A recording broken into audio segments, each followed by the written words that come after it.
Nitro. Nitro. Are we ready to go? Oh, by the way, the Gunsmoke, the two-part Gunsmoke that I mentioned earlier, I didn't mention the title. It's called Nitro, about nitroglycerin, and a very handsome young fellow named me.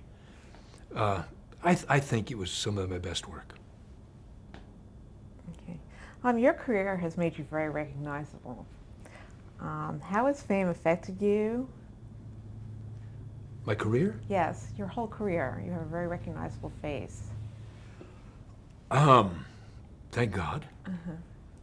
Yeah, I always wanted to be handsomer and better looking, and I guess I should be very, very grateful for whatever I look like, because people do seem to remember it and recognize me.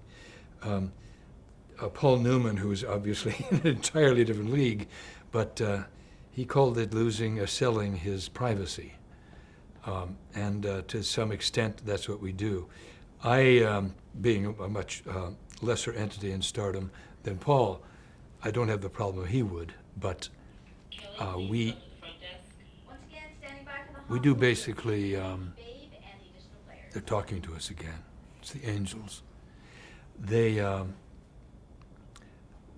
You do sell your privacy to some extent. Sometimes when I'm walking, particularly in New York, we've had this problem. I'll have maybe my daughter and my son in tow in earlier years, and Mo, my wife, and some people would recognize me or somebody, and they'd stop and please sign something, and then other people gather around a little bit, and quite frankly, I sort of enjoy it. It doesn't happen all the time or that often. I enjoy it. To make people smile. If it's that easy to make people smile, then what's the cost to me? Nothing. So I kind of enjoy those. Once in a while, it's gotten a little out of hand, but not often, and I don't mind it at all. It's helped me get work.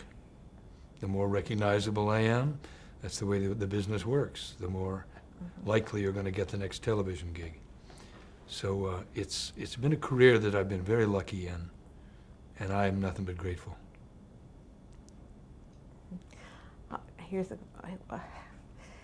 How has television changed since you first started in the business? It's in color now. How has it changed? Well, it's changed a great deal. I must confess that, I might as well say it. It's my opinion, only my opinion. But as far as I'm concerned, virtual reality television is crap. And I can't stand to watch it. Maybe that's just the actor in me speaking out, because I don't get a job on there. But I don't think so. I think that a lot of television, The West Wing is one of the finest things ever done. An awful lot of good television films are made. A lot of good television is being done. But as far as the virtual stuff, virtual reality stuff, I can't stand it. So that's about it. I better shut up now, because there are so many channels, of course, to fill, and they got to fill them with something, I guess. So I just don't have to watch what I don't like. But there's a tremendous amount of it, and obviously some of it's pretty bad, very bad. Some of it's very good. So that's how it's changed. It's gone from 3 channels to 109 or something, or more.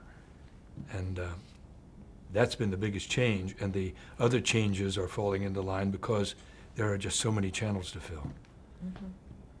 I want to ask you about the frogs in the background. Yes, these are my 3 friends. Actually, I walked into, when I was working with Marcy Walker, Liza, I walked into her dressing room one day to run lines, and actually it was about the 10th time I'd walked in there to run lines, and I admired her frogs. These were on her wall. She said somebody had given them to her once, and she was stuck with them. And I said very much I would like to have them. She said, please take them away. So God love her, she gave me her frogs, and I'm very touched and grateful. The one in the center is a little sneaky. I don't know, you have a close-up of him. But the frogs are a gift of Marcy's, from Marcy, and I treasure them. It's a little weird. We get a little weird sometimes around here, and they help me feel weird. I mean, if they're weirder than I am, I think. Okay. I think that's it. Oh, I think you talked about this. What in your career is your proudest achievement and your biggest regret? Or actually, we'll start with the proudest achievement and then Yeah, we'll let's go to start with the biggest- proudest achievement. Surviving, but that's the sort of the chicken way out. Oh boy. Well, I must say that I'm very, very proud, and I feel very fortunate to have the 5 Emmys. Let's face it, that's pretty good. And I am very, very grateful. And I just used this line the other day, but pride is the, oh shoot, Alexander Pope said it. Pride is the surest fault of fools. Being proud of something is a very tricky word, and I sometimes think it has a kind of a bad connotation. I don't feel proud. I feel grateful. I'm lucky to have 5 Emmys. Some of the work I've done, I've had a chance to do a lot of theater, and some of the finest literature in the world: Shakespeare and Ibsen and Chekhov and Strindberg. And back in my younger days, I was a musical theater, and Sweeney Todd, I think, may be the best thing I've ever done. I had a chance to do it up near Boston, and that was while I was still singing. There have been a lot of highlights, and I'm very grateful for every one of them. Any regrets? No. Oh boy. Any regrets? Oh, yeah. But I don't want to talk about that. There have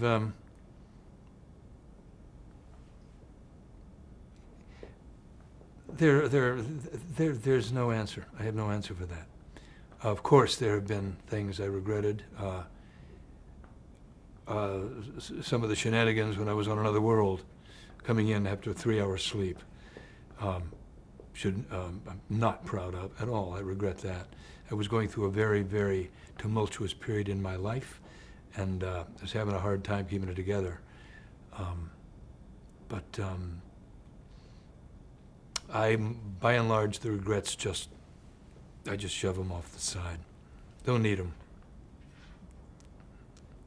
That's great. No more questions? Okay. No, that's it for now, right?